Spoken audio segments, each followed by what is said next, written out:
Assalamualaikum warahmatullahi wabarakatuh. Perkenalkan, nama saya Arfan Syafriat Tepaki dengan NIM belakang 022. Saya Farihana Azhariba dengan NIM belakang 032. Saya Wali Nurdiba dengan NIM belakang 017. Saya Anita Ali dengan NIM belakang 016. Perkenalkan, kami dari kelompok 5. Kita akan mewawancarai seorang pelaku usaha madu yang bernama Pak Suharto yang bertempatan di Tembalang, Semarang. Oke, simak saja videonya. Halo teman-teman, kembali lagi dengan kelompok kita. Pada kesempatan kali ini, kita akan berbincang dengan salah satu seorang pelaku usaha bisnis digital Islam yang sangat menginspiratif, yaitu Bapak Suharto. Beliau merupakan seorang pembisnis madu yang bernama Madugana yang sudah berskala go internasional. Bisnis ini bertempat di Perum Korpri, Sambiroto, Jalan Kapulaga 2, nomor 408, RT 7, RW 8 Sambiroto, Kecamatan Tembalang, Kota Semarang.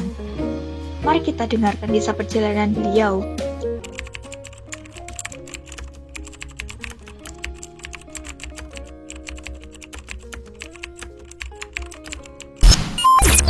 Usaha Madugana ini berdiri itu sebenarnya sudah dari 2017, nah, kurang lebih dari 2017 kemudian aktif di dalam manajemen itu dari 2020, kemudian atau branding ya.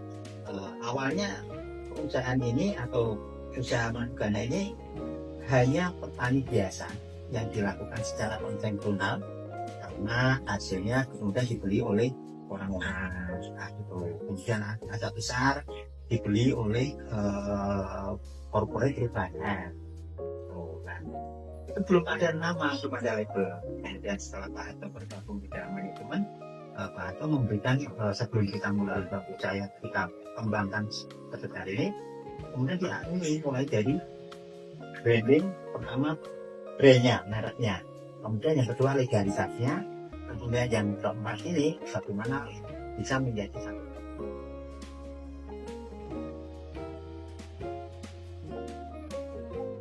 Kok bisa dinamakan Madugana itu gimana? Kenapa? Ya, kenapa gitu? Itu tadi dari awal saya sampaikan. Kita mengambil gana itu dalam bahasa Jawa itu lebah muda, anak tawon. Nah, itu gono.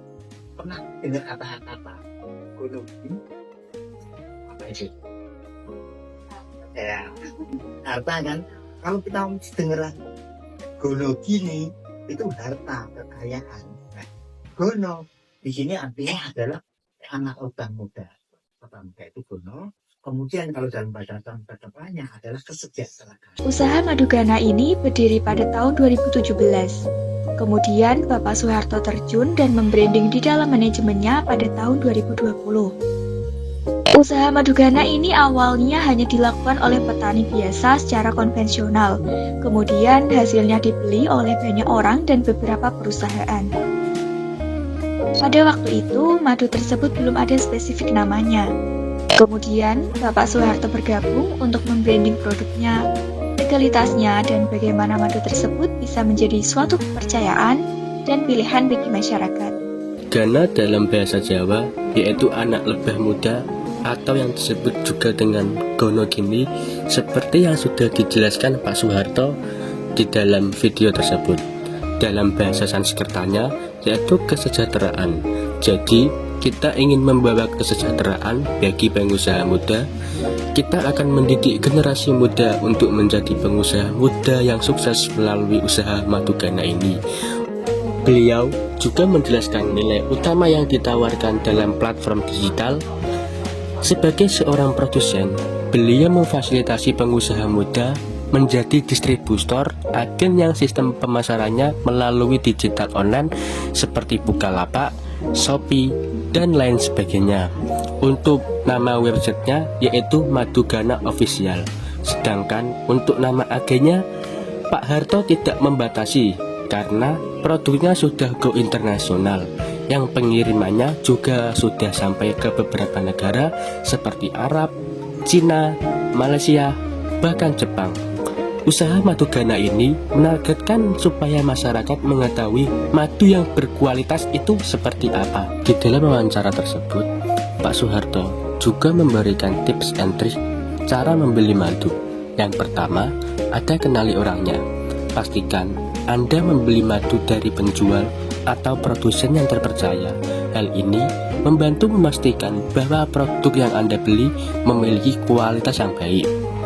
Yang kedua, beli madu bukan asli atau palsunya, tetapi dari kualitas madu yang berasal dari alam. Ini menunjukkan bahwa yang lebih penting adalah kualitas madu itu tersendiri.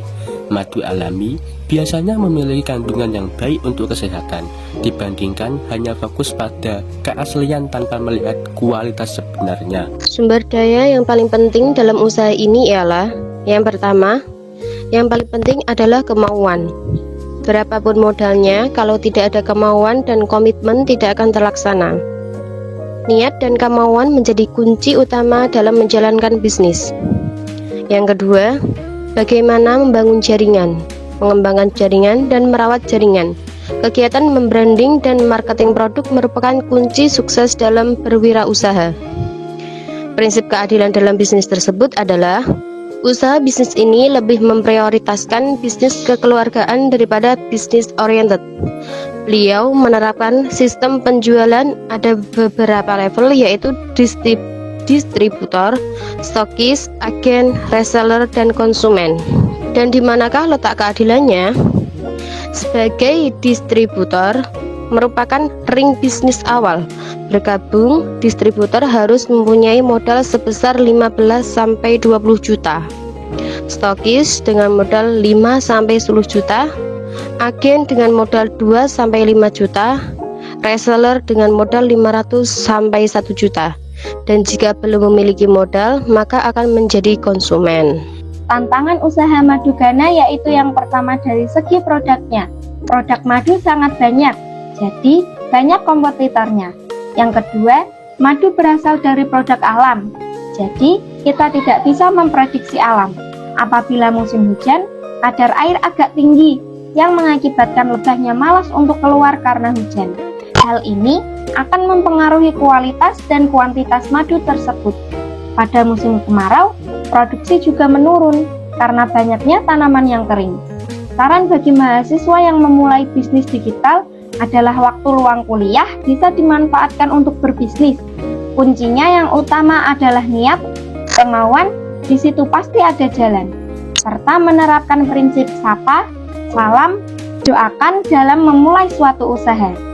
Nah, luar biasa sekali bukan pembelajaran yang kita dapatkan dari Bapak Soeharto tentang cara berbisnis yang penuh inspirasi ini.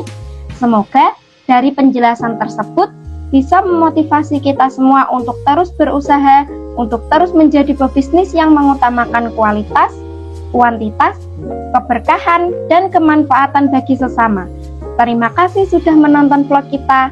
Jangan lupa like, komen, share, and subscribe channel ini agar tidak ketinggalan konten inspiratif lainnya. Sampai jumpa. Wassalamualaikum warahmatullahi wabarakatuh.